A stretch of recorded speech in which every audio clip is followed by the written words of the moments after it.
Hello friends, मेरा नाम सी अभिषेक जैन है और मैं आप सभी का मेरे चैनल पे एक बार फिर से बहुत बहुत स्वागत करता हूँ। फ्रेंड्स, आप लोगों को पता ही होगा कि आज के दिन मीन ऑन 13 अगस्त 2020 हमारी government means prime minister Shri Narendra Modi ji ने एक प्लेटफॉर्म लॉन्च किया है, transparent taxation honouring the honest नाम का।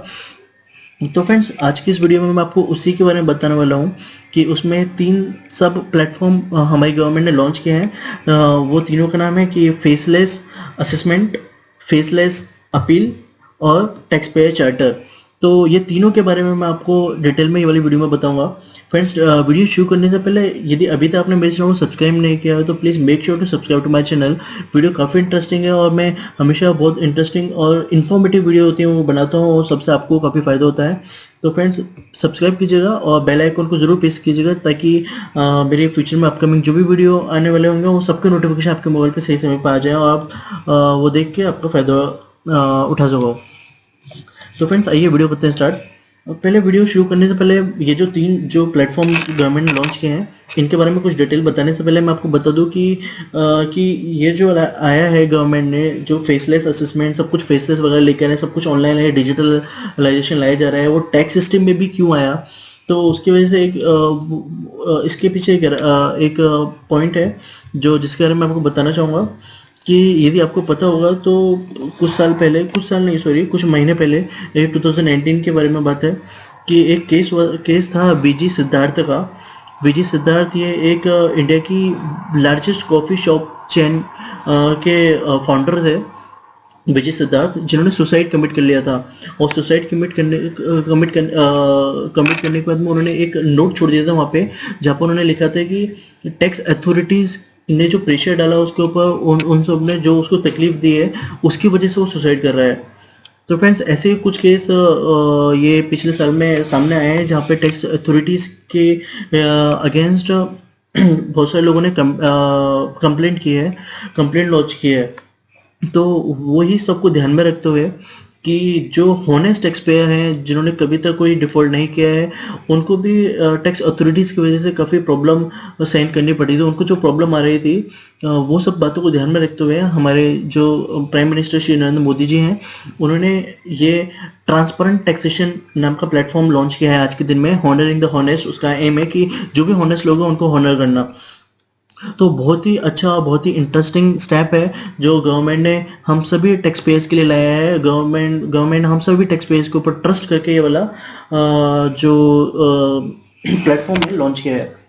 आइए फ्रेंड्स, मैं आपको वो तीनों के ये जो तीनों प्लेटफॉर्म है उनके बारे में डिटेल में थोड़ा बताता हूँ। Friends, PM Modi launch a platform for transparent taxation honouring the honest. तो यहाँ पे इन्होंने 3 ये प्लेटफॉर्म लॉन्च किए हैं, faceless assessment, appeal and tax payer charter. तो फेसलेस अपील जो है इसको अभी लॉन्च करने में थोड़ा टाइम है, ये 25 तारीख को लॉन्च होगा। और ये दोनों जो हैं, ये दोनों लॉन्च आज के दिन है, तो 13 अगस्त को लॉन्च ऑलरेडी हो चुके हैं। तो इसमें जो मेन जो चीज़ है, ये तीनों के तीनों प्लेटफॉर्म में वो है कि असेसमेंट के ऊपर, असेसमेंट और अपील के ऊपर। तो ये अपील जो भी असेसमेंट है, अदर देन एक्सेप्शन, जो भी असेसमेंट होगी outside faceless scheme will be invalid. या तो अभी तक जैसे होती आ रही थी, जब हम मैन्युअली असेसिंग ऑफिसर के सामने बैठ के पूरा असेसमेंट खत्म करते थे, यदि ऐसी अपील और असेसमेंट अभी हो रही है तो वो क्या होगी, इनवैलिड मानी जाएगी। तो सारा का सारा अभी जो भी होने वाला है फ्यूचर में वो सब होने वाला है आज के, या तो 13 अगस्त के बाद में जो भी होगा वो सब सब फेसलेस स्कीम में होने वाला है। दूसरा पॉइंट जो यहाँ पे इंपॉर्टेंट है नोट करने के लिए वो है नो इंट्रूसिव और survey action by field officer, only investigation wing and TDS wing can after approval by officer of level of chief commissioner और अबव। मीन्स क्या है कि जो सर्वे एक्शन होता था और जो भी सर्वे एक्शन वगैरह जो भी होते थे अब तक फील्ड ऑफिसर्स करते थे, तो अभी वैसे नहीं होगा। फील्ड ऑफिसर्स के बाद पास में वाला राइट नहीं रहा है आज के डेट के बाद में। सिर्फ इन्वेस्टिगेशन विंग वाले जो ऑफिसर्स हैं और टीडीएस विंग वाले जो ऑफिसर्स हैं वही with prior approval of chief commissioner और अबव ये सर्वे एक्शन वगैरह हेल्प कर सकते हैं। तो फ्रेंड्स, अभी मैं आपको बताता हूँ कि ये जो 3 उन्होंने प्लेटफॉर्म लॉन्च किए हैं, ये तीनों के बारे में एक एक करके देखेंगे। पहला है फेसलेस असेसमेंट।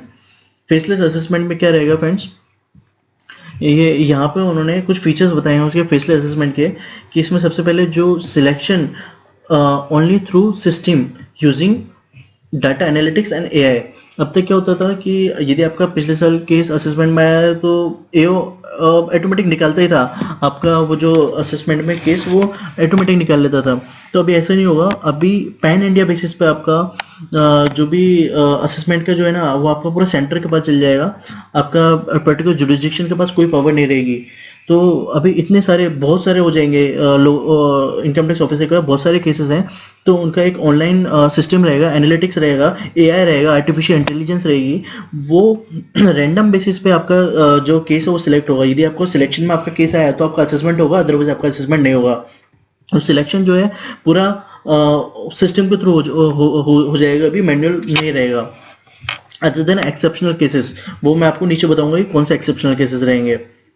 दूसरा, अबोलिशन ऑफ टेरिटोरियल जुरिस्डिक्शन। आपका पद आपको जैसे पता होगा हर एक पैन का एक जुरिस्डिक्शन होता है, वहाँ पे वही वाला जुरिस्डिक्शन में उसका केस फाइनल किया जाता है। तो अभी ये जो जुरिस्डिक्शनल की जो सिस्टम थी ना वो अबोलिश हो जाएगी आज की डेट के बाद में। और automated random allocation of cases, जो भी केसेस के जो भी केस अलोकेट होंगे वो एनालिटिक्स और एआई के बेसिस पे होंगे, डाटा एनालिटिक्स एंड एआई के बेसिस पे, रैंडम बेसिस पे अलोकेट होंगे, वो मैनुअल बेसिस पे नहीं होंगे। तीसरा फीचर है सेंटर इश्योंस notice with document identification number. अभी जो है ये सारा के सारा जो है सब पैन इंडिया बेसिस पर आएगा, तो सारा का सारा पावर सेंटर के पास में चल जाएगा, स्टेट के पास, सिटी के पास कोई भी पावर नहीं बचेगा, जुरिस्डिक्शनल बेसिस पे कोई पावर नहीं बचेगा, सारा पावर सेंटर के पास होगा। और सेंटर जो भी डॉक्यूमेंट इशू करेगी, नोटिस इशू करेगी, उनके पीछे एक डॉक्यूमेंट आइडेंटिफिकेशन नंबर, डिन नंबर होगा, हर एक डॉक्यूमेंट का एक नंबर होगा। ठीक है, no physical interface, no need to visit income tax office, क्योंकि अब सब कुछ ऑनलाइन हो जाएगा, ऑटोमेटेड सिस्टम हो जाएगा, फेसलेस सिस्टम हो जाएगा, तो आपको फिजिकल कुछ भी नहीं होगा, फिजिकल नोटिस भी नहीं मिलेगी, सबको सब आपको ईमेल पाएगी और आपके इनकम टैक्स लॉगिन पे आपको मिल जाएगी। फिजिकल विजिट जो होता था इनकम टैक्स ऑफिस में वो बिल्कुल बंद हो जाएगा, अभी आपको बिल्कुल जाने की जरूरत नहीं है और नहीं आपको कोई बुलाएगा उधर। नेक्स्ट फीचर है team based assessment and team based review. अभी ये जो असेसमेंट रहेगा वो सबके लिए सेंटर अलोकेट करेगी कि पर्टिकुलर ये वाले एबीसी जो असेसी है इसका केस आपको हैंडल करना है। कोई एक इनकम टैक्स ऑफिस में दे दिया जाएगा, कोई एक पर्टिकुलर जुरिस्डिक्शन में रैंडम बेसिस पे प्रोवाइड किया जाएगा और उनको वो असेसमेंट खत्म करना होगा और फिर रिव्यू के लिए दूसरी टीम रहेगी। तो हर एक इसके लिए टीम दी जाएगी और वो टीम में ही काम होगा। ड्राफ्ट असेसमेंट ऑर्डर इन, अभी इसमें क्या होगा, जैसे कि आपको पता होगा कि जब भी असेसमेंट होता है तो उसे एक ड्राफ्ट असेसमेंट ऑर्डर बनता है, उसके बाद में वो असेसी के पास जाता है, असेसी को रिव्यू करता है और रिव्यू करके यदि उसको कोई ऑब्जेक्शन होता है तो वो उसके लिए अपील रिस्पॉन्स सबमिट करता है और ऑन दैट बेसिस यदि 30 डेज के अंदर उसको रिप्लाई मिल गया तो ठीक है, अदरवाइज वो ऑर्डर फाइनल हो जाता है। तो ये सब काम एक ही असेसिंग ऑफिसर के थ्रू होता था, अभी ऐसे नहीं होगा। अभी असेसमेंट कोई और करेगा, ड्राफ्ट असेसमेंट ऑर्डर कोई और बनाएगा, रिव्यू कोई अदर सिटी में होगा और फाइनल जो है कोई थर्ड सिटी में होगा। तो सब कुछ अलग अलग जगह पे होगा, कोई भी एक जगह पे नहीं होगा। इससे क्या है, जहाँ पे तुम्हारा एओए फिक्स नहीं है तो वहाँ पे जो करप्शन के जो केसेस थे जो पहले आते थे वो अब बिल्कुल बंद हो जाएंगे। सब कुछ अलग अलग है, आपको पता भी नहीं रहेगा कि आपका असेसमेंट किसने किया, फाइनली हैंडल कौन कर रहा था असेसमेंट, सब कुछ इंडिपेंडेंटली होगा। अभी जैसे मैंने आपको बताया था कि यहाँ पे एक्सेप्शनल कुछ होंगे जहाँ पे अभी भी मैनुअल सिस्टम चलेगी, मतलब कोई एओ डिसाइड किया जाएगा, वही आपका केस लड़ेगा करेगा। तो वो कौन से केसेस हैं एक्सेप्शनल में, वो आते हैं सीरियस फ्रॉड वाले जो केसेस हैं, वो मेजर टैक्स इवेजन जहाँ पे होता है, वो सेंसिटिव और सर्च मैटर जो भी है वहाँ पे अभी भी फेसलेस नहीं रहेगा, वहाँ पे एक एओ डिसाइड किया जाएगा और वही आपका केस हैंडल करेगा। प्लस जहाँ पे इंटरनेशनल टैक्स है वहाँ पे, और ब्लैक मनी और बेनामी प्रॉपर्टी के जहाँ पे ट्रांजेक्शन है वहाँ पे, ये सब इसका एक्सेप्शन है। दूसरे देखते हैं फेसलेस अपील। तो अभी फेसलेस अपील में भी क्या हुआ है वो हम उसके फीचर्स देखते हैं। फेसलेस अपील में appeal to be randomly allotted to any officer in the country में। अभी जैसे कि आप महाराष्ट्र में भी यदि आप पर्टिकुलर कोई सिटी में, तो आपका कभी नासिक आता है, कभी पुणे आता है, कभी मुंबई आता है सेंटर, तो आपको वहाँ पे जाके आपको आपकी अपील फाइल करनी पड़ती है और उसको असेसमेंट खत्म करवाना पड़ता है। अभी ऐसा नहीं रहेगा आपको, क्योंकि पैन इंडिया बेसिस पे है तो पूरी कंट्री में से कोई भी सिटी के ऑफिसर के पास आपका अपील का डॉक्यूमेंट जा सकता है। ठीक है, फिर the identity of the officer deciding appeal will remain unknown, कि आपका अपील कौन सा ऑफिसर के पास में है वो उस ऑफिसर के पास फाइल जाने के बाद में भी आपको पता नहीं रहेगा, उसकी आइडेंटिटी हमेशा के लिए अननोन रहेगी, आपको बिल्कुल पता नहीं चलेगा। ये no need to visit office और ऑफिसर, बिल्कुल जरूरत नहीं है। The appellate decision will be team based and reviewed. जो भी वो डिसीजन लेंगे वो टीम बेस्ड होगा, किसी एक ऑफिसर के हाथ में नहीं होगा, वो टीम होगी। जैसे अपील ट्रिब्यूनल की टीम होती है जो वो डिसीजन देते हैं, 3-4 लोगों के जज की बेंच होती है, वैसे भी अपील का भी रहेगा। तो टीम बेस पर रहेगा ये, और वो सबका सब जो भी डिसीजन होगा वो पहले रिव्यू किया जाएगा आपको देने से पहले। इसमें भी कुछ एक्सेप्शन है, जैसे ऊपर थे serious fraud, major tax evasion, sensitive search matters, international tax, black money act and benami property. Next, अभी टैक्स चार्टर जो प्लेटफॉर्म है उसमें क्या है। टैक्स चार्टर में यहाँ पे 2 पार्ट है। टैक्स चार्टर में ड्यूटीज एंड रिस्पॉन्सिबिलिटीज बताई गई हैं कि टैक्स ऑफिसर की क्या है और टैक्स पेयर की क्या है। कमिटमेंट टू टैक्स पेयर, अभी जो कमिटमेंट टू टैक्स पेयर यानी तो इनकम टैक्स ऑफिसर का टैक्स पेयर के लिए क्या कमिटमेंट होना चाहिए और क्या कमिटमेंट आज की डेट के बाद में रहेगा, वो उन्होंने यहाँ पे बताया है कि इनकम टैक्स ऑफिसर क्या कमिट कर रहे हैं। To provide fair, courteous and reasonable treatment, ठीक है, treat taxpayer as honest, to provide mechanism for appeal and review, to provide complete and accurate information, to provide timely decision, to collect the correct amount of tax, to respect privacy of taxpayer, to maintain confidentiality, to hold its authorities accountable. ये भी एक ये से आया है कि अभी हर एक ऑफिसर को अकाउंटेबल किया जाएगा उसके सामने। मतलब अभी तो जैसे इसके बारे में और क्लियर आएगी तो पता चलेगा कि इसका क्या डिटेल में, लेकिन जितना मुझे समझ रहा है कि उनके अगेंस्ट भी जो है, हाँ इसमें एक्चुअली है ऐसा कि उनके अगेंस्ट गवर्नमेंट ने ऐसे ईमेल आईडी बताई हुई है जहाँ पे यदि आपको लगता है कि उसने कुछ गलत किया है तो आप उसकी कंप्लेंट कर सकते हैं।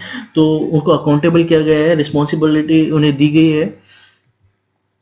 To enable representative of choice, to provide mechanism to launch complaint, देखिए यहाँ पे बताया हुआ है। To provide fair and just system, to publish service standard and report periodically, to reduce cost of compliance. तो ये सब है जो टैक्स पेयर आपसे टैक्स ऑफिसर आपसे प्रॉमिस करता है कि वो आपको ये प्रोवाइड करेगा। अभी यहाँ पे उन्होंने दूसरा बताया है कि एज अ टैक्स पेयर आपके क्या ऑब्लिगेशंस हैं, जो आपको भी गवर्नमेंट जब इतना ओपन हो रही है, ट्रांसपेरेंट टैक्स सिस्टम आपके सामने ला रही है, इतना सब कुछ कर रही है, तो आपसे भी कुछ एक्सपेक्ट करती है कि आप ऑनेस्ट रहें एंड कंप्लाइंट रहें, आपका टाइम पे आप टैक्स असेस करें, टाइम पे पे करें। अभी भी गवर्नमेंट ने जो आज का जो डाटा बताया था वहाँ पर उन्होंने बताया था कि हमारे 130 करोड़ की जो पॉपुलेशन है उनमें से सिर्फ 1.5 करोड़ लोग ही हैं जो टैक्स पे करते हैं। मतलब सिर्फ 1.5 करोड़ की टैक्स के 1.5 करोड़ लोगों के टैक्स से ही हमारी कंट्री चल रही है। यदि और भी बहुत सारे लोग खुद होके आगे आए और टैक्स पे करें तो हमारी कंट्री बहुत जल्दी ग्रो हो सकती है। तो be honest and compliant and pay your tax on time. Be inform, जो भी टैक्स से रिलेटेड जो भी चेंजेस आते हैं, अमेंडमेंट आते हैं, तो आप इन्फॉर्म रहें। और ये आपकी ऑब्लिगेशन है कि आपको पता होना ही चाहिए कि क्या क्या अमेंडमेंट आ रही है, क्या क्या चेंजेस आ रही है। तीसरा है कीप एक्यूरेट रिकॉर्ड, जो भी आप ट्रांजेक्शन करते हैं उसका पूरा रिकॉर्ड मेंटेन करें, क्योंकि जब भी असेसमेंट होगा तो आपको आपका सारा रिकॉर्ड देना होगा। अभी जो भी मतलब यदि आप कुछ ट्रांजेक्शन करते हैं 2 नंबर में करते हैं तो आपका उसके बाद रिकॉर्ड मेंटेन नहीं होता है, लेकिन आज के डेट पे सब कुछ जहाँ पे ऑनलाइन गवर्नमेंट जा रही है, हर चीज़ ऑनलाइन हो रही है, वहाँ पे 2 नंबर के ट्रांजेक्शन के लिए कोई भी जगह नहीं बच जाती है। हर चीज़ लिंक्ड है एक दूसरे से। यदि आप कोई ट्रांजेक्शन दूसरे आदमी से कर रहे हो तो बहुत सारे कंप्लाइंस ऐसे जो आपको नहीं पता है लेकिन उसे करने पड़ते हैं। तो गवर्नमेंट वही चाहती है कि आप आपका रिकॉर्ड मेंटेन करें। यदि जो भी काम करें वो 1 नंबर में करें, उसका बिल लें और उसे रिकॉर्ड करें। तीसरा है know what your representative does on your behalf. अभी बहुत सारे लोग रिप्रेजेंटेटिव लगाते हैं, जैसे कि आपने आपको टैक्स रिप्रेजेंटेटिव लगा लिया है, आपने सीए लगा लिया है, तो वो आपके बिहाफ में क्या कर रहे हैं आपको उसके बारे में नॉलेज होनी चाहिए। बहुत सारे लोग लगा देते हैं भाई तुम जो भी करना है तुम करो, जो भी अपलोड करना है करो। ऐसा नहीं, आपको पता होना चाहिए कि वो आपके बिहाफ में क्या कर रहा है। रिस्पॉन्ड इन टाइम एंड पे इन टाइम, जो भी आपका ड्यूज आ रहे हैं उन सबको टाइम, जो भी नोटिस है उन सबका टाइम पे रिस्पॉन्ड दें, और जो भी आपका टैक्स आता है वो टाइम पे करें, एडवांस टैक्स टाइम पे करें। तो फ्रेंड्स ये है जो गवर्नमेंट ने टैक्स चार्टर दिया है। मैंने आपको फेसलेस अपील के बारे में बताया, फेसलेस असेसमेंट के बारे में बताया, तीनों ही बहुत इंपॉर्टेंट है और बहुत इंटरेस्टिंग है एक्चुअली। तो फ्रेंड्स यदि आपको ये वीडियो पसंद आई तो please make sure to like this video, comment if you have any queries, I will definitely reply you on time. तो फ्रेंड्स आज के लिए इतना ही। Thank you very much.